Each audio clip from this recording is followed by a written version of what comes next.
mudslide that occurred on July 20, 2025 below Rhododendron Resort along the alternative route between Pesama and Kikwema. The landslide caused significant damage to the road and public property. To facilitate urgent restoration work, the affected section will be completely closed to traffic on July 21, 2025 from 7 a.m. to 7 p.m. Exceptions will be made for medical emergencies and school or college-bound vehicles, which will be allowed to use National Highway 2, which has now been partially restored. Meanwhile, all other light motor vehicles will be diverted through the Kikwema-Kezo Town-Chagabama-Kohima route. Authorities have urged commuters to plan their travel accordingly and cooperate with the temporary measures. Further updates on the road restoration will be issued in due course.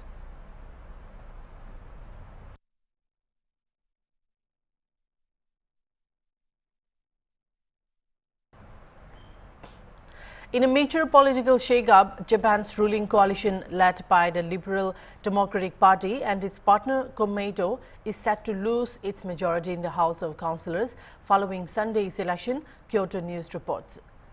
This outcome delivers yet another blow to Prime Minister Shigeru Ishiba, who has vowed to remain in office despite growing pressure. With the coalition now lacking majority control in both houses of parliament, passing legislation and budgets will be far more difficult. All major opposition parties have ruled out forming a coalition with the LDP and Komeito, further isolating the ruling alliance. Adding to the LDP's woes, the right-leaning populist party Sanseto made notable gains, appealing to conservative voters with its nationalist platform despite criticism of xenophobic undertones. The election has been widely seen as a referendum on the minority government's performance, especially amid rising living costs, slow wage growth and limited progress in trade talks with the U.S. Acknowledging the outcome, PM Ishiba said the result must be taken humbly and that the LDP remains committed to its responsibilities. Meanwhile, LDP Secretary General Hiroshi Moriyama emphasized the need to avoid a political vacuum.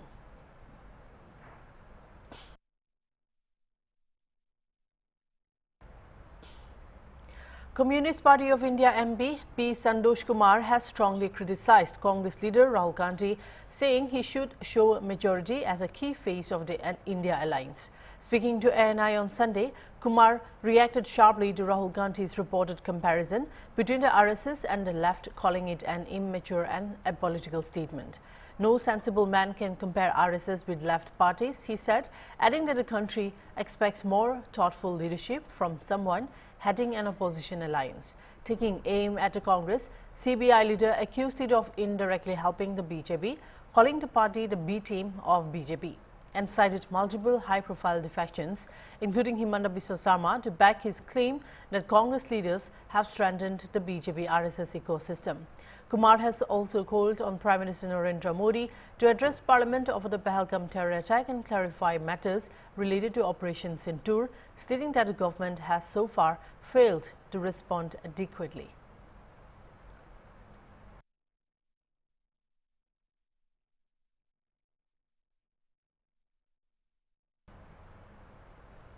In a major step towards strengthening Assam's dairy sector, Chief Minister Himanta Biswa Sharma on Sunday performed the Bhumi Pujan for the expansion of the Purabi dairy plant in Guwahati. Organized by the West Assam Milk Producers Cooperation Union Limited, the ceremony marks the beginning of a project that will double the plant's capacity from 1.5 lakh litres to 3 lakh litres per day with the support of the National Dairy Development Board.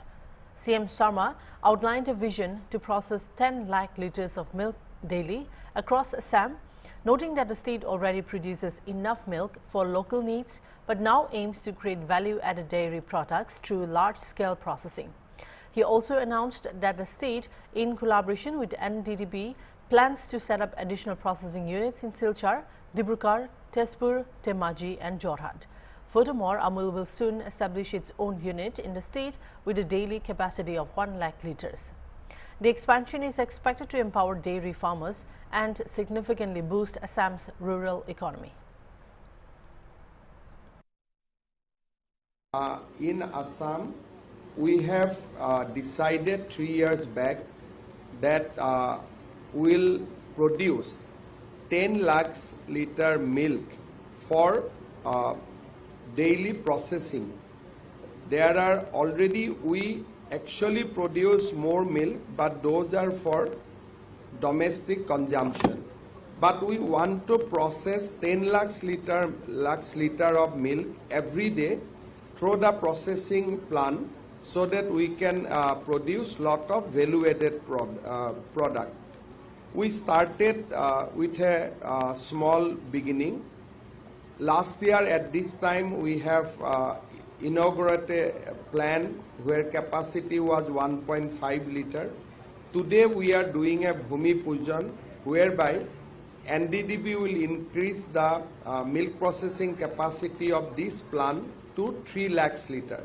Simultaneously, Government of Assam and NDDB jointly, we are already working in Silchar, Dibrugarh, Tezpur and Dhemaji and Jorhat for setting up more processing units. Amul has also taken, Amul is also coming forward to start a processing unit with daily capacity of 1 lakhs liter. So I firmly believe that within next 3 to 4 years, Assam will have the capacity of 10 lakhs liter milk processing capacity daily. Sir, you tweeted. Prime Minister Narendra Modi is set to embark on a significant two-nation tour from July 23 to 26, covering the United Kingdom and the Maldives. The visit will include key diplomatic engagements, high-level talks and a ceremonial role during Maldives' Independence Day celebrations. PM Modi will visit the United Kingdom at the invitation of British Prime Minister Keir Starmer, marking his 4th official trip to the country. During his 2-day visit, he will engage in comprehensive discussions with PM Starmer, focusing on various facets of the India-UK bilateral relationship, including trade, defence, climate action, education, innovation and healthcare. The leaders are expected to assess the progress made under the India-UK Comprehensive Strategic Partnership, with special emphasis on boosting economic ties and strengthening people-to-people connections. Additionally, PM Modi is scheduled to meet King Charles III during his stay. Following his UK leg, PM Modi will travel to the Maldives on a state visit at the invitation of Maldivian President Dr. Mohamed Muizzi. This will be his 3rd visit to the Maldives and the first such visit by a foreign head of state or government since President Muizzi assumed office. PM Modi will serve as a guest of honor at the Maldives' 60th Independence Day celebrations on July 26, underscoring the importance of India places in its ties with the island nation.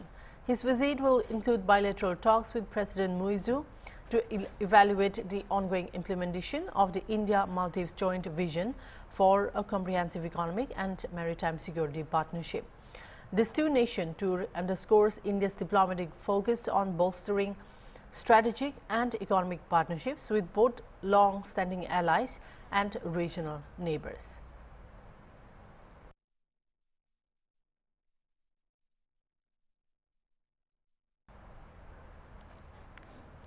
South Korea is bracing for more potential casualties from heavy rainfall, with the death toll rising to 14 and 12 people still missing.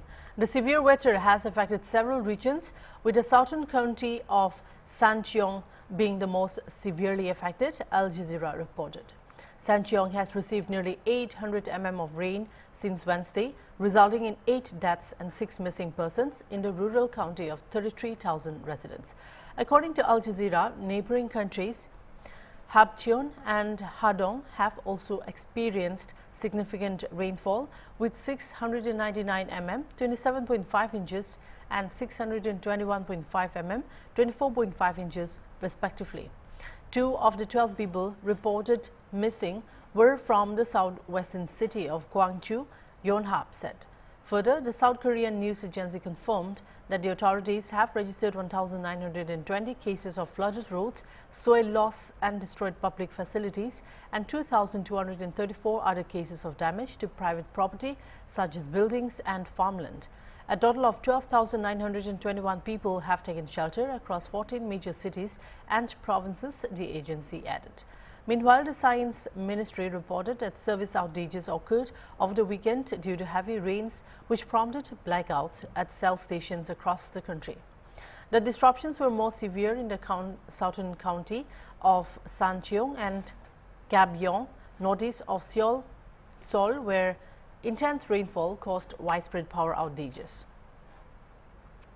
However, by Sunday evening, most services had been restored, with around 90% of wireless services and 98% of landline services back online, the Yonhap News Agency reported. Scientists say climate change has made extreme weather events more frequent and intense around the world. In 2022, South Korea endured record-breaking rains and flooding, which killed at least 11 people.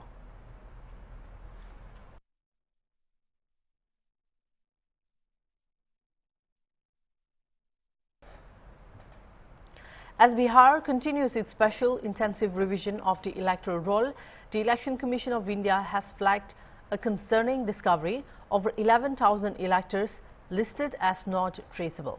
According to the latest updated issued Saturday, these individuals were never found at their registered addresses, and in many cases, neighbors denied any knowledge of them or no dwelling existed at the listed address. Sources told the Times of India that these entries may be illegal immigrants, potentially Bangladeshis or Rohingyas, who managed to secure voter IDs in Bihar through loopholes or corruption. Officials warned that these cases could pose a risk of bogus voting in upcoming elections. In total, 41.6 lakh voters, about 5.3% of Bihar's electorate, were not found at their addresses despite 3 verification attempts. These include 14.3 lakh deceased voters, 19.7 lakh who shifted permanently, 7.5 lakh duplicate entries, and the 11,000 untraceable voters. Election officials stressed that these anomalies underscore the need for rigorous revision of voter rolls, especially since such inflated numbers can sway election outcomes in tightly contested constituencies.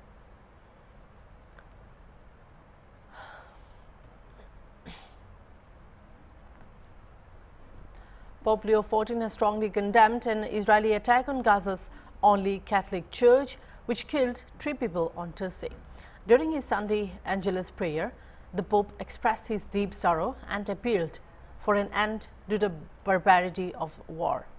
He urged the international community to observe humanitarian law and respect the obligation to protect civilians, emphasizing the need to avoid collective punishment, indiscriminate force, and forced displacement.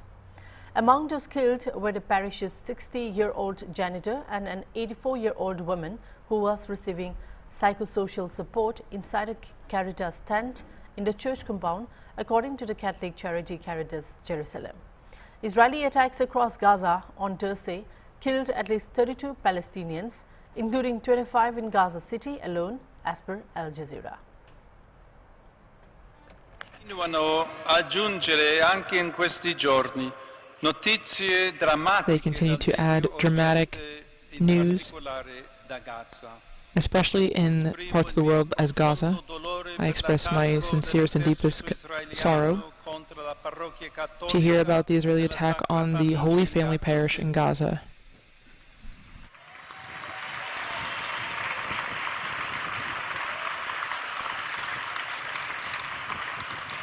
As you know, last Thursday, 3 people were killed as a result of the attack, and many others were injured. We pray for these victims. Ibrahim Latif Abu Daud. And I'm particularly close to their families and all of the parishioners. Si aggiunge ai continui attacchi militari contro la popolazione civile e i luoghi di culto a Gaza. We also pray, and I'm also close to all those who continue to be affected by the attacks on civilians in Gaza. So we need to stop immediately these barbaric acts of war.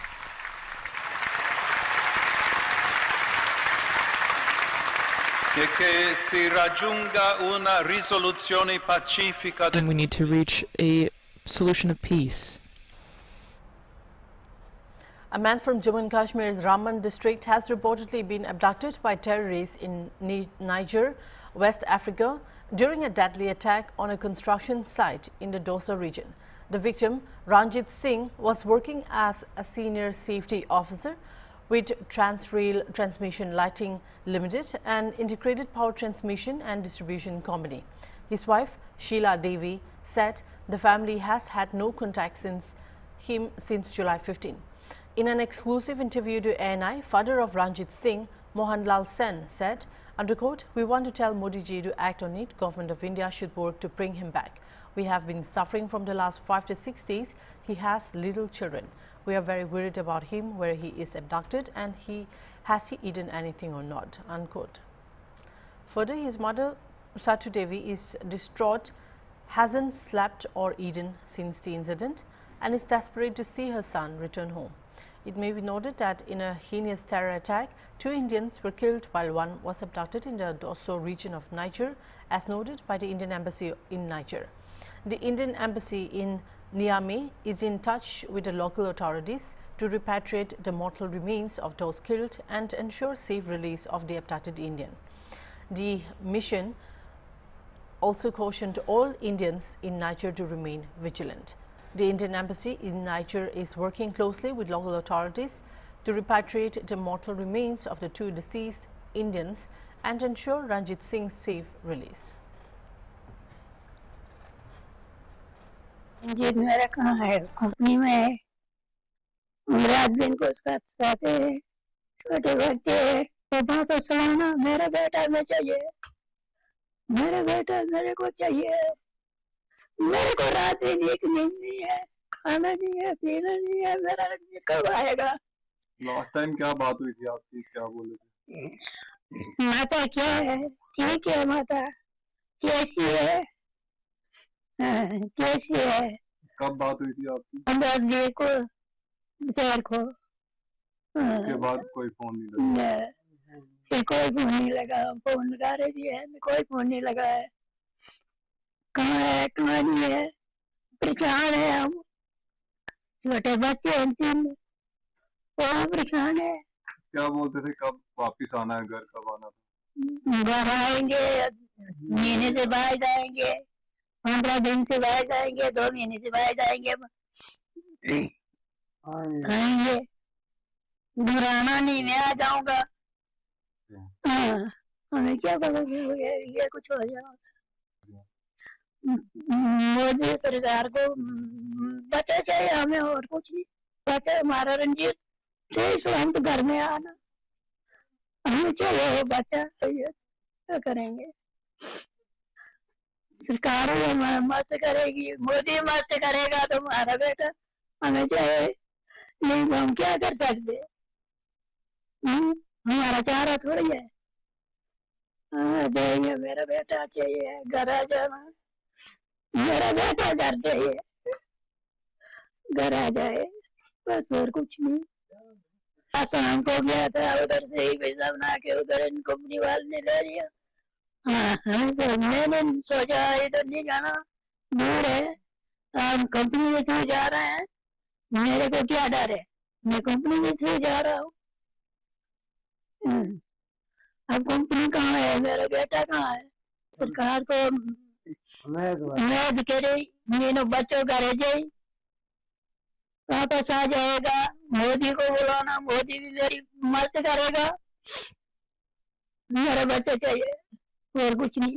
Company वालों ने लिया था, उनके साथ काम करता था, tower को काम करता था, और वीजा उन्होंने बनाया अपने थ्रू भेजा विदेश में। रंजीत सिंह कंपनी वालों ने फोन किया था, बोलने लगे आप मुँह ला लो मकान साहब, इसके साथ भगत सिंह के साथ बात कराओ। मैंने बोला बच्चा है, छोटा बच्चा है, अभी इधर नहीं है, रामन में है। उसके बाद मुझे शक पड़ गया, भाई कुछ पंगा। मैंने बोला आप कहाँ से बोल रहे हो? बोल रहे बम्बई से बोल रहे हैं, बम्बई से बोल रहे हैं। तो मैंने बोला क्या बात है, आखिर हम खुद ही नंबर ले लेंगे, इतना बोला था। पता चला कि भाई मिलिटेंटों ने पकड़ के ले लिया। बच्चा वापस मुझे चाहिए, वैक्सीन होना चाहिए। भारत सरकार से भाई बच्चा मुझे वापस दे दो। लास्ट टाइम क्या बात हुई थी आपसे, क्या कहते थे आपके बेटे? हाल चाल पूछा था, 14-15 को फोन किया था। उसके बाद वो फोन ने हम कर दिन का 4-5 बार ही करता था फोन। क्या बोलते कब वापिस आना घर? 1-2 महीने बाद वापस आना था, तो उधर से पता नहीं क्या हुआ। मैनेजरों ने अखबार किया, उन्होंने किया, जाने कंपनी के थ्रू गए थे।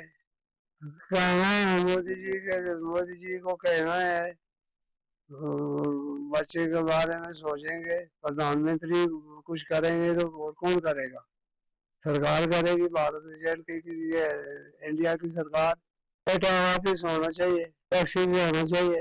आज 5-6 दिन से परेशानी हो गई। बच्चे हैं उसके छोटे छोटे, 3 बच्चे छोटे छोटे हैं, घबराहट बढ़ती है। आदमी को याद आती है हर टाइम में, क्या खा रहा है, कितनी पाबंदी में है बच्चा। ऐसा सोचा ही नहीं था भाई ऐसा होगा, अभी खा रहा होगा, अभी ऐसा बन गया। मैंने सरकार से दवाई है, जो कुछ करेगी तो सरकार ही करेगी। रंजीत को वापस करना चाहिए सरकार ने, और कंपनी के साथ, और कंपनी वालों ने वीजा पे बनाया लिया। The Enforcement Directorate arrested Chaitanya Bhagal, the son of former Chhattisgarh Chief Minister Bhupesh Bhagal, on Friday, 18th July, in connection with a money laundering case tied to an alleged liquor scam. Over the arrest, former CM said that not just the ED but the EOW Economic Offences Wing is also calling and threatening people who have already given statements and taken oath in court. केवल यही नहीं, ED नहीं, बल्कि EOW वो भी लगातार जो लोग बयान दे चुके हैं, जो शपथ दे चुके हैं, कोर्ट में शपथ दे चुके हैं, उनको भी बुला बुला के धमकी देने का काम कर रहे हैं। तो ये लोगों को डरा के धमका के फंसाना चाहते हैं, और केवल एक ही टारगेट है, भूपेश बघेल और उसका बेटा। सर, चैतन्य को क्या आपका नाम लेने के लिए बोला गया या क्या? किस तरह की ना, अभी तो उस प्रकार से बेटे की गिरफ्तार कर ले तो बेटे खुद ही बोले है क्या चीज सामने देखिए, बेटे के नाम से आया क्या? बेटे ने भाई किसी से अनसिक्योर्ड लोन लिया है, वो अपने आईटी में दिखा रहा है, हम भी, बेटा भी आईटी में दिखा रहा है, किसी लोन लिया है, किसी दिया है। तो कुल मिलाकर लिखा, भले कितना आंकड़ा बताया, लेकिन कितना बताया? 16 करोड़। आप दिल्ली जा रहे हैं, कितना बताया? वो भी एक ठेकेदार तो वो 5 करोड़, और किसी से लिए दिए हैं, कोई बिजनेस करेगा उसके लिए आप बता रहे 1300 करोड़। मैं तो कल भी आपको आमंत्रित किया था, आओ वो साइड देख लो आप लोग, कितना 1300 करोड़ के लायक है कि 130 करोड़ के, 13 करोड़ के, 3 करोड़ के लायक। ये केवल बदनाम करने की कोशिश इनकी यही रहती है। मैं तो कल भी बोला कि यदि 10 तारीख को मैं मीडिया को नहीं बताया था कि 33 लाख रुपया घर से जब्त किया है, ये तो नोट गिनने की मशीन लाए थे, बता देते करोड़ों अरबों रुपया मिला करके। ये इसी प्रकार के कहानी गढ़ते हैं, क्योंकि ये 2100 करोड़ बोले ईडी लिकर में, फिर उसके बाद EOW 3200 करोड़, और अभी सुना हूँ किसी कोर्ट में या न्यायालय में ये लोग बताएं कि 4000 करोड़ का है। वो रोज हनुमान की पूंछ की तरफ बढ़ रहा है। तो ये स्थिति इनकी है। आज आप दिल्ली जा रहे हैं, दिल्ली जा रहे हैं। देखिए, मेरा पहले से प्रोग्राम बना था, मैं 21, 22, 23 को रहूँगा। लोकसभा भी शुरू हो गया है और पंजाब के नेताओं से बात करूँ कि कुछ पंजाब का प्रभारी भी हूँ, तो इसलिए मैं 3 दिन दिल्ली रहने का मैंने निर्णय लिया था। लेकिन अब कल भर रहूँगा और फिर से कल वापस आऊँगा, क्योंकि परसों चालान भी प्रस्तुत करेंगे और परसों अडानी के खिलाफ पूरे प्रदेश में चक्का जाम, आर्थिक नाकेबंदी की योजना कांग्रेस पार्टी ने बनाई है। दीपक बैज जी और हमारे महंत जी, ये सब लोग सभी जिलों में चक्का जाम का फैसला किए हैं। तो 22 तारीख को आना पड़ेगा, फिर 24 तारीख को हरेली त्यौहार है, हर साल मनाते हैं, वो मना के फिर जाऊंगा फिर दिल्ली। इस बारे में चर्चा हो सकती है क्या? कुछ अलग रणनीति बन सकती है? आला कमान के साथ कुछ अलग रणनीति बन सकती है क्या? आला कमान के नज़र में सब कुछ है। जब चैतन्य की गिरफ्तार हुआ तो सबसे पहले फोन राहुल जी का आया, फिर अन्य नेताओं का आया, प्रियंका जी का आया, प्रियंका जी ने ट्वीट भी किया। तो सब लोगों ने सबके नज़र में है। और ईडी की लड़ाई कोई पहली बार थोड़ी लड़ रहे हैं, सामने देखो, दिल्ली में भी लड़े, सब जगह लड़े। अब तो ये निर्णायक लड़ाई अडानी के खिलाफ हम लोग लड़े। That's all for now. Keep watching Hornbill TV.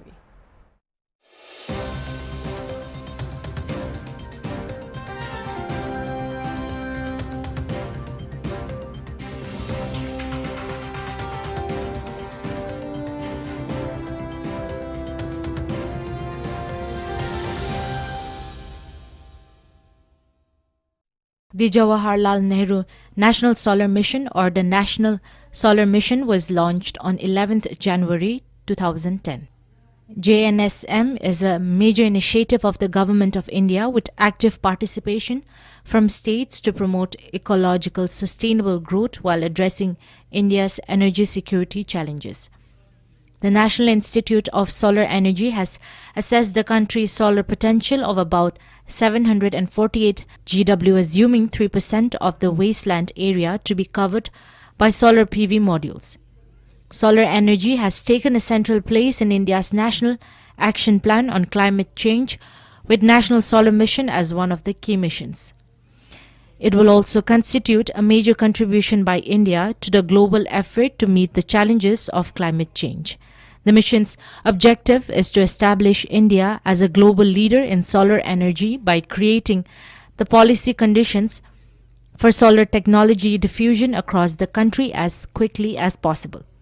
The mission targets installing 100 GW grid-connected solar power plants by the year 2022. This is in line with India's intended nationally determined contributions target to achieve about 40% cumulative electric power installed capacity from non-fossil fuel-based energy resources and to reduce the emission intensity of its GDP by 33 to 35% from 2005 level by 2030. To know more about this mission, one can check into the Ministry of New and Renewable Energy, that is mnre.government.in, for more details.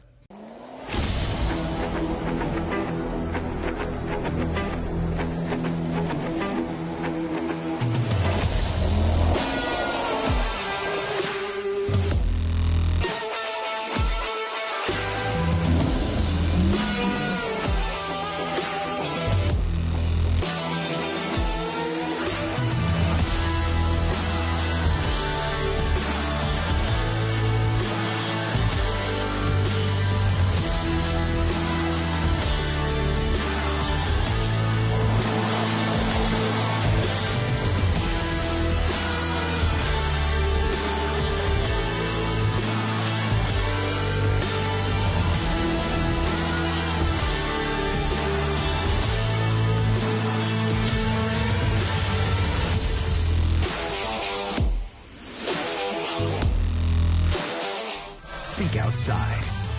Ready? 3, 2, 1, you.